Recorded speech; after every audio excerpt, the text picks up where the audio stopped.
जुग सहस्त्र जोजन पर भानु, लील्यो ताय मधुर फल जानू। अर्थात कहते हैं कि हे वीर बजरंग बली, आप तो बाल्यकाल से ही बड़े निपुण और बड़े ही बलशाली हैं। खेल खेल में ही आपने सूर्य को निगल लिया।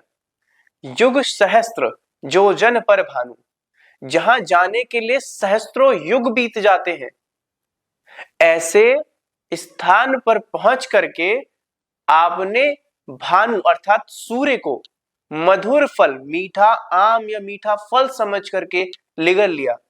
बाल काल में जब भगवान हनुमान जी का माता जी के साथ में संवाद चल रहा था, तो अंजना माता से वो कहते हैं कि वह क्या है, आकाश की ओर दिखा करके उंगली। माता कहती है कि वह मधुर फल है। यह देख करके उनके अंदर मधुर फल, मीठे फल को खाने की इच्छा प्रकट करते हैं वह। और जब माता उनको ला करके आम से फल देती हैं, तो उसको नकार करके वह सूर्य को निगलने आसमान चले जाते हैं।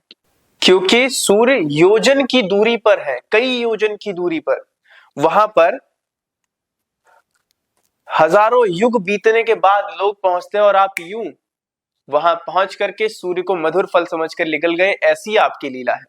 गोस्वामी तुलसीदास जी वीर बजरंगबली की शक्तियों को बालकाल से ही संबंधित करके या उनका संबंध जोड़ करके हनुमान जी को याद करवाते हैं और स्मरण करवाते हैं कि हे वीर बजरंगी, आप जैसा बलशाली अतुलित योद्धा तो कोई है ही नहीं, क्योंकि आप तो बालकाल से ही बड़े नटखट और शरारत और खेल कूद में ही सूर्य को निगल जाने वाले हैं।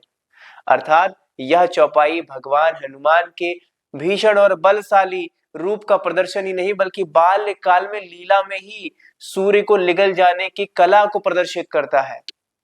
तो यह वास्तव में हनुमान जी की बाल्यकाल की लीला का वह कथन है, जिसमें हनुमान जी खेल खेल में अगर इतना कुछ कर सकते हैं, तो सोचिए हम अगर उनको निमंत्रित करें या हम उनसे सहायता मांगे तो वो क्या कुछ नहीं कर सकते। यह थी हमारी हनुमान चालीसा की चौपाई का अर्थ। मिलते हैं अगली चौपाई में, तब तक के लिए नमस्कार।